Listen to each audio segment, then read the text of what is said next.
Avez-vous déjà essayé de négocier un changement de poste? Lorsque je travaillais pour ma dernière entreprise, il y a eu un moment où ma situation ne me convenait plus et où j'ai voulu changer d'affectation. Ce fut un immense échec. Dans cette vidéo, je voudrais vous expliquer quelles furent mes erreurs et vous montrer comment les éviter.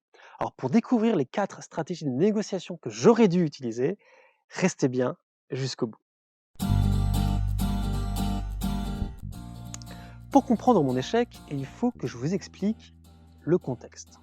J'étais dans un petit poste très sympa, l'accueil, où il m'était possible d'avoir beaucoup d'échanges humains, ce que j'adore. C'était une création de poste, un bon challenge, mais comme il y avait peu de passages, j'avais en plus 2 autres responsabilités. J'avais été nommé Happiness Manager de l'entreprise par mes patrons, à charge d'améliorer le bien-être de chacun. Je ne les remercierai jamais assez pour cette mission qui était vraiment extra. Et puis il y avait l'aide aux tâches administratives. Je soulageais les comptables de l'enregistrement des factures et les commerciaux des relances clients. Si j'étais vraiment content d'aider, c'était quand même la partie du travail qui me plaisait le moins. J'étais à l'aise avec les clients, j'avais des tonnes d'idées pour animer l'entreprise, mais je n'étais honnêtement pas bon dans le suivi de tâches rigoureuses. Mais il y avait un équilibre entre ces 3 parties du job et j'étais donc heureux de venir au travail chaque matin. Le problème est venu quand l'administratif a grossi suite à la forte croissance de l'entreprise. Petit à petit, le temps alloué à l'animation interne se faisait manger par les tableaux Excel et les logiciels de comptabilité. Le travail devenait chaque jour plus difficile et je commençais à perdre confiance en moi à mesure que j'échouais à finir à temps certaines tâches et que j'accumulais les petites erreurs. Pour ne rien arranger, ma manager, qui était une comptable très rigoureuse, avait un management axé sur le contrôle où chaque action devait suivre un process précis et aucune erreur n'était tolérée et aucune initiative n'était possible. Tout le contraire de ce dont j'avais besoin. Je me retrouvais alors à travailler sous contrôle dans la peur de mal faire. Ce qui était au départ de petits détails a fini par se ressentir sur mon moral et mon énergie. J'étais sous pression, démotivé et je me sentais incompétent. En plus, les moments de partage humains ne suffisaient plus pour recréer l'équilibre. Il fallait que ça change. Comment enlever l'administratif? Alors, j'étais pris au piège car c'était complètement lié au poste d'accueil. Tant pis, j'allais négocier un changement de poste ou partir. Par chance, ma relation avec mes patrons était bonne. Ils m'avaient engagé, ils avaient cru en moi dès le départ. Mais j'avais aussi quelques handicaps. Ça faisait seulement 7 mois que j'étais dans l'entreprise. Une éternité pour moi, mais peu au regard de l'entreprise. Et surtout, mon parcours était atypique. Mes études n'avaient rien à voir avec le monde de l'entreprise. Mes expériences précédentes étaient dans des milieux complètement différents. La recherche, le monde associatif, l'humanitaire. L'accueil était la seule chose que j'avais pu apprendre de l'entreprise à côté de mes études. Alors j'ai réfléchi, à quoi pouvais-je prétendre d'autre? J'avais quand même développé quelques qualités fortes. Un bon relationnel, de l'imagination, un grand sens de l'analyse qui pouvait sûrement être utile ailleurs. Par exemple pour le design de nouveaux produits, l'organisation d'événements ou encore pour le marketing. Alors un matin, je suis allé voir mes patrons. Je lui ai parlé de mon désir de faire autre chose, de mes difficultés à travailler sur l'administratif et de mes relations compliquées avec ma manager. J'avais parlé sincèrement et mon boss m'avait écouté avec attention. Il comprenait ma situation. Pourtant, il refusa ma demande. Il n'y avait aucun autre poste disponible sur le marketing, le commercial ou le design, rien avant au moins 1 an. Et on était désolé, il faudrait attendre un peu. J'étais déçu. 1 an minimum, avant que les choses ne changent, c'était difficile pour moi. 7 mois, c'était long. Alors 1 an, quelques semaines plus tard, je donnais ma démission, étant dépassé par les tâches où j'étais mauvais, mon moral étant dans les chaussettes, et ce, malgré la tristesse de devoir quitter mes collègues et l'entreprise. Cet événement m'a beaucoup travaillé par la suite. Bien sûr, le refus était légitime, mais aurais-je pu m'y prendre autrement? Aujourd'hui, après avoir beaucoup réfléchi, je dirais oui. Et voici pourquoi. En regardant bien, il y avait 4 problèmes que mon patron n'avait pas formulés, mais qui avaient peut-être quand même joué dans la balance. 1, j'étais très récent dans l'entreprise. Je n'avais au final pas beaucoup de légitimité à demander un changement de poste, en tout cas moins que beaucoup de mes collègues. En conséquence, mon envie de changement pouvait paraître naïf et précipité, et donc pas si important. Deuxième problème, j'étais bon dans mon poste actuel, en tout cas sur la partie relations humaines. À l'accueil, tout le monde, des clients aux salariés de l'entreprise, appréciait ce que j'apportais, alors que pour un autre poste, c'était l'inconnu total. Pour mon patron, il n'y avait pas beaucoup d'intérêt à me mettre ailleurs. Troisième problème, je demandais à mon patron de créer un nouveau poste rien que pour moi, quelque chose qui n'était pas prévu du tout. Au final, j'apportais à mon patron plus un problème qu'autre chose. Et enfin, quatrième problème, mon patron n'avait aucune certitude que je puisse faire quelque chose de bien dans le marketing, le commercial ou le design, m'ayant jamais vu à l'œuvre dans des projets similaires. Tout ce qu'il avait vu, c'était un jeune motivé à mettre de l'animation d'entreprise, mais pas forcément à prendre à bras le corps des projets importants. Ces 4 problèmes justifiaient encore plus le refus. Mais si j'avais pris le temps de bien y réfléchir, ils auraient pu être surmontés. Et voici comment. Stratégie numéro 1, être très factuel dans l'exposé de son problème pour montrer son importance. Une façon de montrer que mon problème était réel était bien sûr d'évoquer mon ressenti, mais une meilleure façon aurait été d'être beaucoup plus factuel dans la façon de le décrire. Ne pas seulement dire que je me sentais pas bien dans le travail et que je n'en pouvais plus, mais dire que les relances à effectuer prenaient aujourd'hui 5 heures dans mon travail alors qu'elles en prenaient 2 auparavant, qu'en conséquence les actions de happiness management avaient été divisées par 2 depuis un mois, ou encore que j'avais eu le droit à 3 remontrances cette semaine de ma manager à cause de petites erreurs de chiffres, ce qui n'était pas le cas auparavant. En gros, montrer factuellement quel était le problème et ses conséquences. Cela aurait permis de dépasser le problème de la légitimité. En effet, que l'on soit jeune dans l'entreprise n'a plus d'importance car un fait n'a pas besoin de votre ancienneté pour être valide. Mon ressenti aurait alors été vu comme quelque chose de légitime et non pas juste comme l'émotion passagère d'un jeune salarié.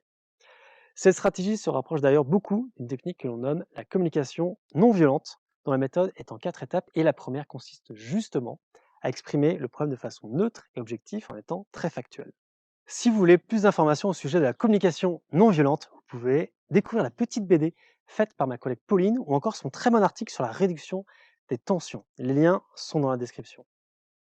Alors stratégie numéro 2, faire le lien entre son problème et l'entreprise pour justifier l'intérêt d'agir. Si mon patron n'a pas hésité longtemps à refuser ma demande, c'est que j'avais parlé de mon envie d'un nouveau poste de façon très personnelle, sans faire le lien avec l'entreprise. Or, la priorité pour un patron, c'est d'abord la survie et la croissance de l'entreprise. Cela guide toutes ses décisions, que ce soit avec les relations avec les clients, dans les contrats avec les partenaires ou dans la promotion des salariés. Que j'ai un problème avec mon poste pouvait bien sûr l'attrister, mais pour savoir comment agir, il fallait encore trouver le lien avec l'entreprise. Quelles conséquences pour l'entreprise si je reste dans mon poste? Quelles conséquences si je change? Actuellement, mes tâches étaient profitables en grande partie pour l'entreprise. Je faisais bien mon travail. Le problème, bien qu'important, semblait sans conséquences concrètes sur l'entreprise, en tout cas pour l'instant. En revanche, celui de me trouver un remplaçant comportait un risque de temps et d'inconnu sur le candidat. Le meilleur choix pour lui restait donc de me faire rester à mon poste plutôt que de viser l'inconnu. Ce que j'aurais dû faire, c'est faire le lien entre mon problème et l'entreprise. Dire que l'annulation de mon temps dans des projets intéressants entraîne une baisse de motivation qui impactait mon travail, que l'accumulation des tâches répétitives dans lesquelles j'étais peu compétent entamait ma confiance en moi, ce qui se répercutait même sur les tâches où j'étais bon, et que la mauvaise relation avec ma manager entamait mon moral, ce qui est un problème lorsqu'on doit accueillir les visiteurs avec le sourire. En somme, que mes performances baissaient et qu'elles allaient continuer à le faire si rien n'était fait. Exprimé ainsi, mon problème devenait un problème pour l'entreprise. Alors stratégie numéro 3, venir avec une solution clé en main, intéressante pour soi et pour l'entreprise. Venir voir son supérieur avec un problème, c'est implicitement lui demander de trouver une solution qui me semblait facile à trouver, mais qui l'est rarement. Ce que je voulais, c'était pouvoir utiliser plus mes points forts, compétences sociales, imagination, analyse, et moins mes points faibles, la rigueur. Dans mon esprit, c'était une question facile. Pourriez-vous me trouver des tâches ou un poste qui permettent cela? Et pour mon patron, ça signifie aussi comment trouver quelque chose qui permette cela et qui soit en même temps utile pour l'entreprise et surtout plus utile que ce que je faisais aujourd'hui. Le problème devenait complexe. Lorsque le besoin d'un nouveau poste se fait sentir dans l'entreprise, il est facile de promouvoir un salarié ou d'embaucher quelqu'un. Mais lorsque la demande d'un nouveau poste vient d'un salarié, il faut trouver le besoin d'entreprise qui le justifie. Et la plupart du temps, le besoin n'arrive pas au même moment ou n'est pas encore visible. La solution, c'est de prémâcher le travail de mon patron. Je voulais un nouveau poste, alors il me fallait le trouver. Qu'est-ce qui serait vraiment utile à mon entreprise et qui utiliserait pleinement mes compétences? Qu'est-ce qui apporterait plus de valeur que ce que je faisais déjà? Au final, j'étais aussi bien placé que mon patron pour répondre à ces questions. Certes, mon patron connaissait bien l'entreprise, mais je connaissais peut-être mieux mes capacités. Si j'avais pu trouver un projet dans lequel l'entreprise a un vrai besoin, ou même un sujet sur lequel il y avait des lacunes, j'aurais peut-être pu donner une proposition concrète de poste au lieu d'attendre que mon patron en trouve une. L'entreprise est en pleine définition de sa stratégie marketing digital. Alors pourquoi pas un poste en aide marketing digital tout en gardant le côté happiness? J'aurais pu déblayer une partie des problèmes à l'avance, trouver les canaux de com adaptés et commencer à faire du contenu vidéo. L'entreprise est également en pleine diversification de ses activités. Il fallait trouver de nouvelles manières d'utiliser les machines de l'usine. Pourquoi ne pas proposer de viser une nouvelle cible et de prendre en main les choses? Dans tous les cas, je ne serais pas venu en donneur de problèmes, ce qui est toujours fatigant pour un supérieur, mais en apporteur de solutions, ce qui est bien plus apprécié. Stratégie numéro 4, appuyer sa solution avec une preuve de concept pour rassurer.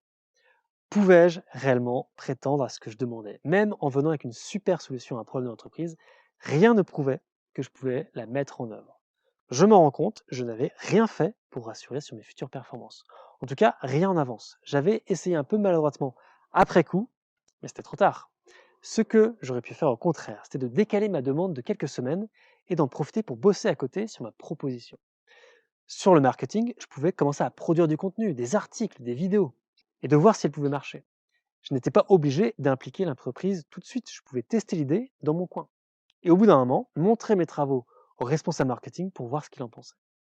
Pareil pour trouver une nouvelle cible, j'aurais pu aller moi-même démarcher des clients, comprendre leurs besoins et imaginer un produit qui leur convienne.